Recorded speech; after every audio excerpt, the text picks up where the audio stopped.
আজ সকাল থেকে যেন কোনো ভিডিওই করিনি, ভেবেইছিলাম আজকে কোনো ভিডিও বানাবোই না। এতটা মন খারাপ লাগছে না, বিশ্বাস করো।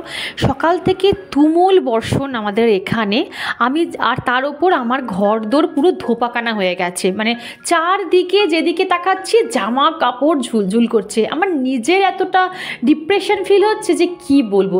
যেখানে ক্যামেরা অন করে ভিডিও করতে যাচ্ছি সেখানে দেখছি কিছু না কিছু আমার ব্যাকগ্রাউন্ডে ঝুলছে। দেখতে ভালো লাগে বলো, নাকি তোমাদের দেখতে ভালো লাগবে? তো ভাবলাম থাক, দুপুরের পর থেকে যেটুকু পারবো আমি আজকে ভিডিওর মাধ্যমে শেয়ার করব। তবে হ্যাঁ, এইটুকু বলছি, যেটুকু আমি ভিডিও তোমাদের করে দেখাবো আশা করছি ভিডিওটা তোমাদের খুব ভালো লাগবে। তো যাই হোক, আমার একটা অভ্যাস হচ্ছে, আমি সকালবেলা কি বিকেলবেলা যখনই ঘুম থেকে উঠি এক গ্লাস জল খেয়ে কিন্তু আমার কাজে কর্মে আমি হাত দিই। এটা আমার অনেক দিনের অভ্যাস। আর এদিকে দেখো প্রায় সন্ধে হয়ে এসছে বলবো না, মানে এখনও মোটামুটি বাইরে তো পুরো মেঘাচ্ছন্ন হয়ে আছে, এখনও কিন্তু বাইরে পুরো অন্ধকার, কিন্তু এখনও অতটা ওই কটা বাজে 5টার মতন বাজে, কারণ তাড়াতাড়ি উঠে পড়তে হয়েছে, মেয়ে যাবে পড়তে। আর ঘুম থেকে উঠে আমার ফার্স্ট যে কাজটা হচ্ছে যে বাসন টাসন তুলে রেখে এই যে মাছগুলোকে খেতে দেওয়া। এরা ঠিক বুঝে যায় যে 5টা থেকে 5:30টার মধ্যে ওদের খেতে পারে, খাবার টাইম। আমার জানো তো বন্ধুরা, ছোটোবেলা থেকেই পশু পাখি মাছ পুষতে ভীষণ ভালো লাগে, এদের সাথে সময় কাটাতে আমার ভীষণ ভালো লাগে। আর আমি যখনই এই মাছগুলো খেতে দিতে আসি তখনই আমি এখানে বসি ওদের খাওয়া দাওয়া দেখি, ওদের চলাফেরা দেখি, আমার ভীষণ ভালো লাগে। আমি তোমাদের সবসময় ভিডিওতে বলি যে পারলে তোমরা ছোট্ট একটা ফিশ ট্যাঙ্ক কিনে অন্তত একটা হোক দুটো হোক মাছ অবশ্যই পুষবে। কি বলতো, বড় ফিশ ট্যাঙ্ক না মেনটেন করা প্রচণ্ড চাপের, কারণ এই ট্যাঙ্কের যখন জল পরিষ্কার করতে হয়, আমার যে ফিশ ট্যাঙ্কটা আছে প্রায় 6 থেকে 7 বালতি বড় বড় বালতির জল ফেলতে হয়, আবার এই ট্যাঙ্কের মধ্যে ভরতে হয়। তারপর পাথরগুলোকে পরিষ্কার করা, পাম্প পরিষ্কার করা, ফিল্টার পরিষ্কার করা, অনেক অনেক চাপের। তবে একটা জিনিস কি জানো তো বন্ধুরা, এটা কিন্তু সায়েন্টিফিক রিজন আছে, তুমি যদি ঘরে কালারিং মাছ ফিশ যদি পোষো, এটা কিন্তু তোমার সংসারের বা তোমার ঘরে পজিটিভ এনার্জি অ্যাট্রাক্ট করে। ওই যে কথায় আছে না তো, ছোট্ট ছোট্ট জিনিস কিন্তু আমাদের সংসারে পজিটিভিটি এনে দেয়। যেমন গাছ যেমন অত্যন্ত শুভ, ঠিক তেমনিও কিন্তু রঙিন মাছ ঘরে রাখা অত্যন্ত শুভ। তোমরা গুগল করে কিন্তু দেখে নিতে পারো।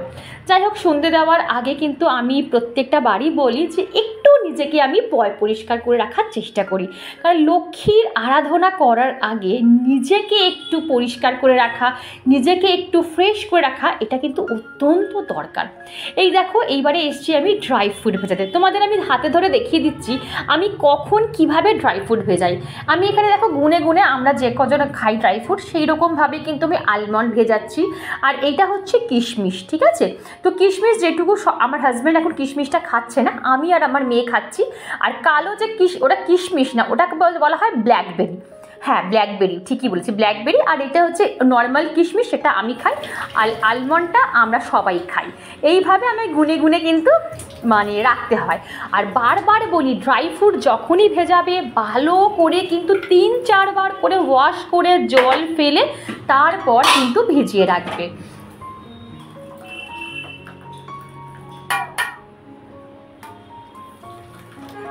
কৃষ্ণা কুণ্ডু বলে আমার এক সাবস্ক্রাইবার বন্ধু আমায় কমেন্ট করে বলেছিল যে শর্মিষ্ঠা, তোমার মন খুব পজিটিভ, তোমার ভালো হবেই। Thank you so much dear, আমাকে পজিটিভলি বোঝার জন্য। আসলে কি জানো তো, কোন মানুষটা পজিটিভ কোন মানুষটা নেগেটিভ মাইন্ডেড, এটা আমরা কিভাবে বুঝি জানো? তাদের কথাবার্তার মাধ্যমে, তাদের আচার আচরণের মাধ্যমে, বা তাদের দম্ভের মাধ্যমে। তো ওরা যদি প্রকাশ নাও করতে চায় না, তোমরা ঠিক কিন্তু তার কথার মাঝ প্যাচে বুঝে যাবে যে না, এর মধ্যে এই মানুষটার মধ্যে নেগেটিভিটিতে ভরা, কি এই মানুষটার মধ্যে পজিটিভিটিতে ভরা। তো যাই হোক, এই নিয়ে না আমি এই নেক্সট ব্লগটা আমি এর ওপরই করব। একটা কথা আমার মনে ভীষণ ভীষণ কদিন ধরে আঁচড় কাটছে, যেটা তোমাদের সাথে শেয়ার না করে আমি থাকতেই পারবো না।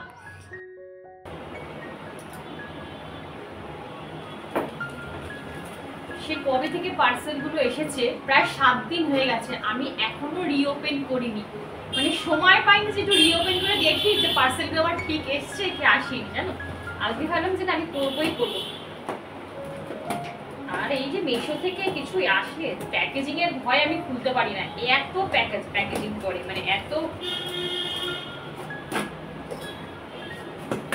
চলো এটার মধ্যে দেখি কি আছে, আগে দেখি। হ্যাঁ,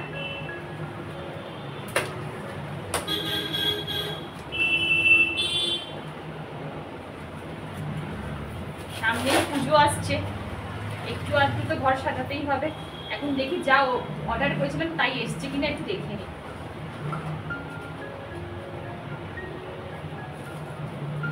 এই একটা এসছে, এবারে দেখো কিন্তু দুটো।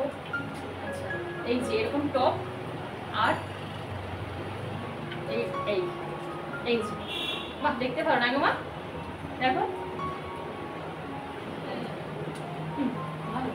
দেখতে পাও না গাছগুলো। এই যে এই একটা,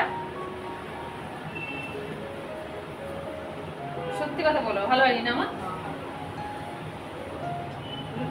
টপগুলো আলাদা না, টপগুলো আলাদা করে দিয়েছে। এইগুলো পরে একটু মেন জিনিসটা যাতে ভাঙা না আসে, এটাই হচ্ছে ব্যাপার। এইগুলো অ্যাডজাস্টেবল, খোলা যায় আবার। এই আর এই 3টে অর্ডার করেছিলাম।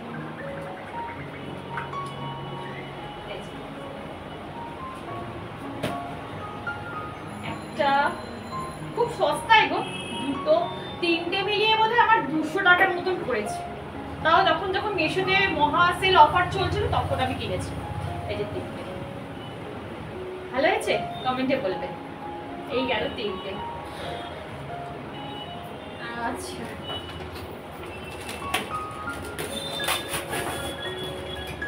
বাবা এটা এমনি ওপেন হয়ে গেল দেখছি।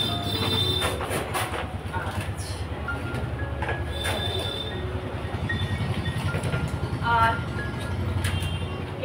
এই দুটো আমার কর্নার র্যাক এসছে, একটা আমি ওয়াশরুমের জন্য ইউজ করবো আর একটা আমি কিচেনের জন্য ইউজ করবো। দুটো আমি কিনেছি। এই যে কর্নার র্যাক, মানে ধরো এই কর্নারে তোমাকে দিয়েছে এর মধ্যে, দেখো মানে তোমাকে ড্রিল করতে হবে না বা পেরেক ফোটাতে হবে না, কিছু করতে হবে না। এই যে দুরকম আঠা দিয়েছে। আমার ওয়াশরুমে কিন্তু দুটো অলরেডি রয়েছে, বাট কর্নার র্যাক নেই বলে আমি এরকম একটা কিনেছি। আর ভীষণ ভীষণ হার্ডি, জানো প্লাস্টিক হলে হবে কি ভীষণ শক্ত। মিশোর জিনিস এত ভালো হয়, এত ভালো হয় সত্যি কথা। আগে আমি অ্যামাজন, ফ্লিপকার্ট সব জায়গাতেই করেছি, বাট আমার মিশোটা দি বেস্ট লেগেছে। মানে অল্প টাকায় খুব ভালো জিনিসপত্র পাওয়া যায়। তো যখন আমি সেট, এই দেখো এইভাবে সেট করতে, এই তো এবার এটাকে এর মধ্যে এ করলেই এরকমভাবে দাঁড়িয়ে এইভাবে সেট হয়ে যাবে ওয়ালে। তো যখন আমি করবো সেট তখন তোমার সাথে দেখাবো। তো এরকম দুটো এসছে, একটা 3টে এসছে, 4টে আসার কথা, আমার 3টে এসছে। আর এরকম অ্যাঙ্গেল দিয়েছে, এটা হচ্ছে তোমার ঝোলানোর জন্য। আগে আমি দেখি কিভাবে সেট করতে হয়, তারপর তোমার সাথে দেখাবো। এই 3খানা হুক টাইপের দিয়েছে কিছু একটা আটকানোর জন্য, তো দেখি আমি তারপর তোমাদের সাথে দেখাবো। কিন্তু এটা তো 3টে এসছে, আমার তো আর একটা লাগবে। ও আচ্ছা আচ্ছা, এর সাথে আর একটা আছে, 4টে এসছে।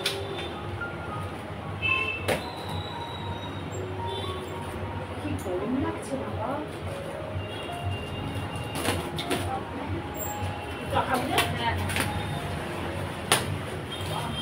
বিশাল বড়।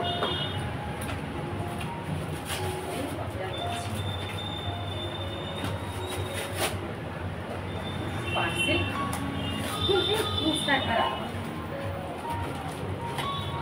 মান কারো দেখি এটা নিয়ে না ধর ধরা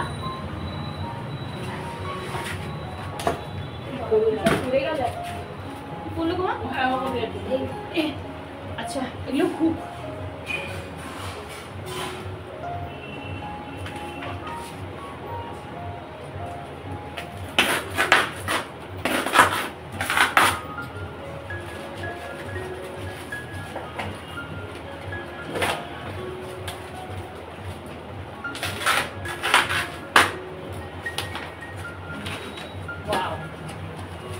যে জিনিসটাই চেয়েছিলাম সেটাই এসেছে। আচ্ছা এটা বুক সেলফ এসছে, একটা আমার মেয়ের বই রাখার জন্য বুক সেলফ এসছে। আর এইটা হচ্ছে তোমার অ্যাডজাস্ট কিভাবে করতে হবে, এটা তুমি কিচেন র্যাক হিসেবে ইউজ করতে পারো, বুক সেলফ হিসেবে ইউজ করতে পারো। এটা আমি যখন অ্যাডজাস্ট করে সাজাবো তখন তোমাদের সাথে শেয়ার করবো। আর এটা দেখতে ঠিক এইরকম হবে। এখন তো তোমাদের সাথে শেয়ার করতে পারছি না, বাট ভীষণ হার্ডি। দেখো মা, ধরে দেখো, ফিনিশিং গুলো খুব সুন্দর এসছে, মানে কি বলবো, মানে খুব গ্লেসি। দেখো ফিনিশিং গুলো তো এই এসছে। আর এই চলো আমি আগে, যখন আমি তোমাদের সাথে অবশ্যই যখন আমি অ্যারেঞ্জ করবো সবকিছু, যখন ডেকোরেশন করবো সবকিছু তোমাদের নিশ্চয়ই দেখাবো কিভাবে করছি, কোথায় কি আটকাচ্ছি। তো চলো এইগুলো বাক্সগুলো ফেলে দিই। ভালো হয়েছে মা? কোনটা ভালো লেগেছে আমার সবচেয়ে বেশি? কাঠের চলো। আমার কিন্তু জিনিসগুলো বেশ ভালো লেগেছে, বিশ্বাস করো। আনএক্সপেক্টেড, মানে আমি যা আশা করিনি তার ডবল জিনিস কিন্তু আমি পেয়ে গেছি। এতটা পোক্ত জিনিসগুলো এসছে। তোমরা বলো তোমাদের কেমন লাগলো, আর কোন জিনিসটা সবচেয়ে বেশি ভালো লেগেছে সেটাও কমেন্টে জানিও। আর হ্যাঁ, যখন আমি সাজিয়ে গুছিয়ে রাখবো অবশ্যই তো তোমাদের সাথেই শেয়ার করবো। তো সন্ধ্যে দেওয়ার আগে দেখো মুখ হাত পা ভালো করে ধুয়ে তারপর চলে এলাম ঠাকুর ঘরে। আর এই তো গঙ্গা জল একদম ঠাকুরঘর সদরের চারদিকে কিন্তু ছিটিয়ে দিলাম। আমি জানি তোমরাও সেটা করো। ওই যে আমি যেটুকু করি সেইটুকুই তোমাদের সাথে শেয়ার করছি, এক্সট্রা কিচ্ছু শেয়ার করতে পারবো না। তো যাই হোক, এখন আমি সন্ধে দিতে বসেছি। আর এইটা বলে নিই, এটা কিন্তু মঙ্গলবার দিনের ব্লগ। আর তোমরা যারা আমার সাবস্ক্রাইবাররা প্রত্যেকে জানো যে শনিবার মঙ্গলবার এই দুটো দিন, যেহেতু আমার ঘরে বজরংবলী আছে, আমি লাড্ডু আর লাল জবা ফুলের মালা দিয়ে কিন্তু পুজো দিই, মানে ঘরেই পুজো দিই। আর মাঝে মাঝে আমি বাবা শঙ্কর মোচনের মন্দিরে যাই। আজকে যখন আমি পুজো দিতে বসেছিলাম, মানে সকালবেলা যখন পুজো দিতে বসেছিলাম, তখন আমার হাজব্যান্ড মালা আর লাড্ডুটা এসে মানে এনে পৌঁছায়নি, মানে ওর আসতে আজকে একটু দেরি হয়ে গেছিলো। তার আগেই না আমার সকালবেলার পুজো হয়ে গেছিলো। তো ওই জন্য সকালবেলা লাড্ডু আর জবা ফুলের মালাটা দিতে পারিনি। তো ওই জন্য ভাবলাম ঠিক আছে, কোনো অসুবিধা নেই, সন্ধেবেলায় দিয়ে দেবো। তো ওই জন্য সন্ধেবেলায় লাড্ডু আর বাবার গলায় কিন্তু লাল জবা ফুলের মালা পরিয়ে দিয়েছি।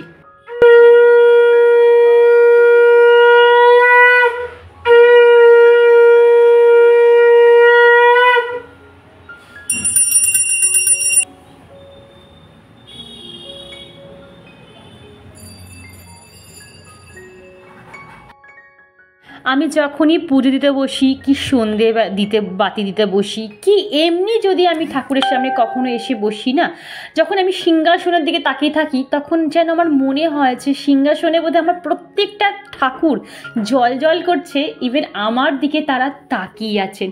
এই যে কত বড় শান্তি আমার, আমি বলেও বোঝাতে পারবো না। তো যাই হোক, সন্ধে দিয়ে চলে এলাম এখানে দুধটা জালে বসাতে। দুধ বলবো না, অ্যাকচুয়ালি আমি ছানা করব। হাজব্যান্ড সন্ধেবেলায় ছানা খায়, ঠিক আছে। তো ছানাটাকে আমি কিভাবে প্রিপেয়ার করি, মানে ছানা তো সবাই তৈরি করতে পারি, বাট ছানাটাকে আরও বেশি সুস্বাদু কিভাবে তৈরি করতে পারি বা আরও বেশি হেলদি কিভাবে তৈরি করতে পারি, সেটাই তোমাদের সাথে শেয়ার করছি। আমাকে এক সাবস্ক্রাইবার বোন কমেন্ট করে বলেছিল যে আমি কেশর কোন কোম্পানির ইউজ করি। এভারেস্টের কেশর ইউজ করি, আমি কিন্তু বলে দিলাম।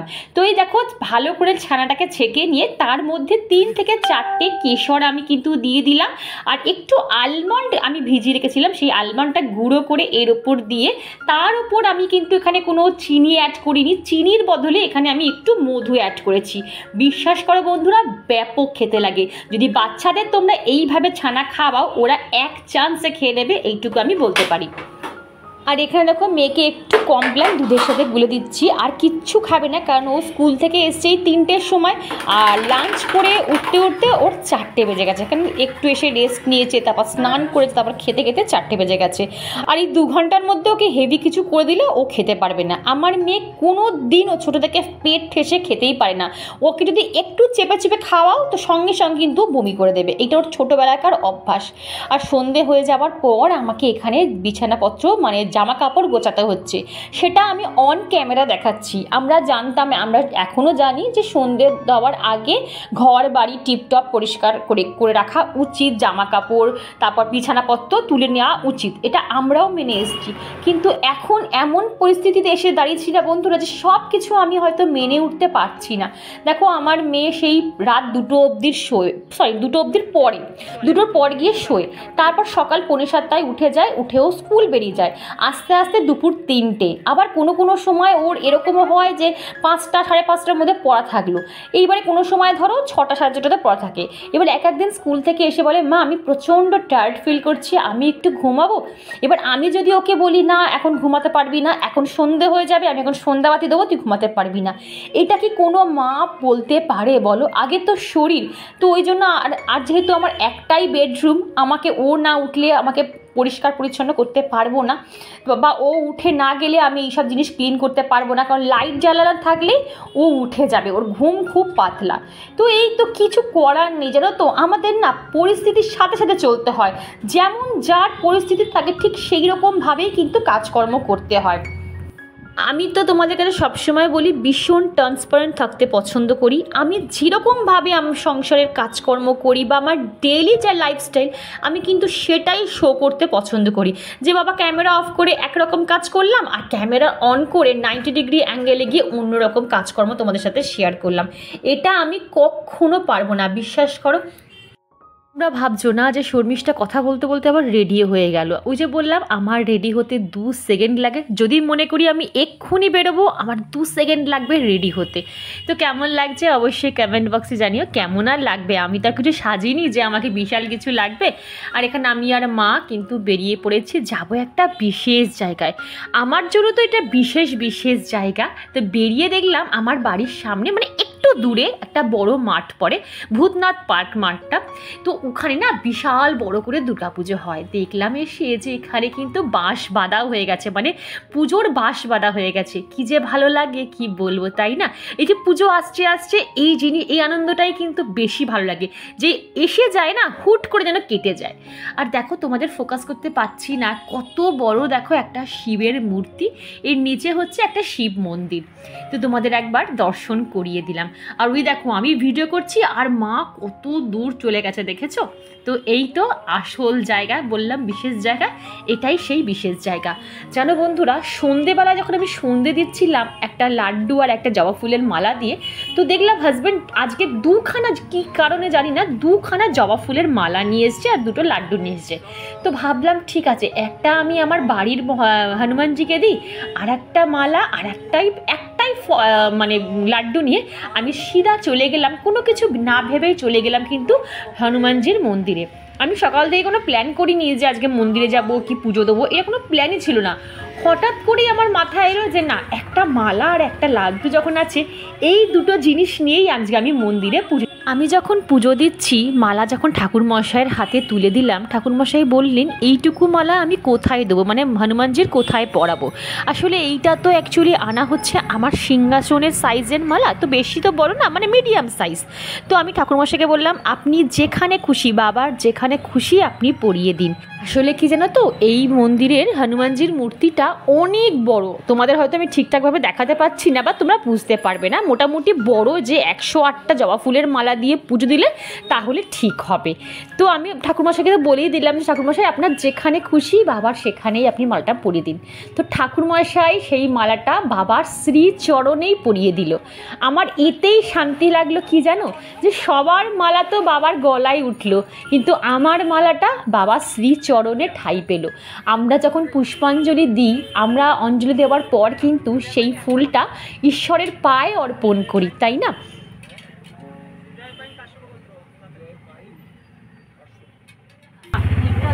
বলছি অঞ্জলি পরে কখন আরতি কটার সময়, তাও হ্যাঁ 9:30, আগের বারে বললেন 8টা 8:30।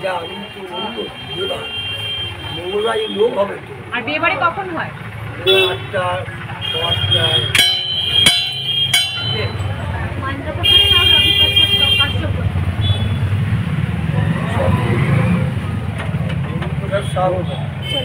তো আমি না একটু বসেছিলাম আরতি দেখার জন্য। তো ঠাকুরমশাইকে বললাম ঠাকুরমশাই আরতি কখন হবে? বলছে 9:30 বেজে যাবে আরতি করতে করতে, কারণ শনি আর মঙ্গলবার প্রচণ্ড চাপ থাকে, সব পুজো কমপ্লিট হবে তারপরে আরতি শুরু হবে। এবার আগের দিন যখন জিজ্ঞাসা করে গেছিলাম তখন বলেছিল যে 7:30টায় আরতি হয়, তাই জন্য আমরা দেরি করেই বাড়ির থেকে বেরিয়েছি। আবার আজকে বলছে না 9:30 বেজে যাবে আরতি করতে করতে। এবার এতক্ষণ যদি আমি ওয়েট করে থাকি তাহলে আমার মেয়েটা আবার চলে আসবে, ও একা একা থাকবে, সেদিকেও আবার চিন্তা চিন্তা আছে, তো ওই জন্য না আবার ব্যাক করে চলে এলাম। তো রীতাদি আমার আগের ব্লগে কমেন্ট করে বলেছিল যে শর্মিষ্ঠা, তোমার সাথে ঈশ্বর সবসময় থাকেন বলেই কিন্তু তুমি সবসময় বিপদ মুক্ত হও, বিপদ থেকে তোমাকে বাঁচায়। একদম ঠিক গো রীতাদি, এটা আমারও মনে হয় যে ঈশ্বর বোধহয় আমার। তো যাই হোক বন্ধুরা, এখানে আমার পুজো দেওয়া কমপ্লিট, আর এই যে মোমবাতি আর ধূপকাঠি দিয়েই আমি আমার মনের মতন করে বাবাকে দূর থেকে আরতি করে নিলাম। আসলে কি জানো তো বন্ধুরা, আমরা পুজো দেওয়ার কে বলো তো, তিনি যখন চাইবেন যে তোমার হাত থেকে তিনি পুজো নেবেন, তো তিনি একটা বেলপাতা হোক কি একটা তুলসী পাতা, সেটা দিয়েই তিনি পুজো নেবেন। ঈশ্বর না অন্তর্যামী, তোমাকে তোমার মনের কোনো ইচ্ছা তাকে বলতে হবে না, তিনি ঠিক বুঝে যাবেন তোমার মনে কি চলছে বা তুমি কি চাও, তাই না? তো চলো বন্ধুরা, ভিডিওটা আজকে আমি এখানে রাখছি। ভিডিওর কোনো অংশ ভালো লাগলে চ্যানেলটা সাবস্ক্রাইব করে পাশে থেকে লাইক করো, শেয়ার করো, আর হ্যাঁ, কমেন্ট করতে একদম ভুলো।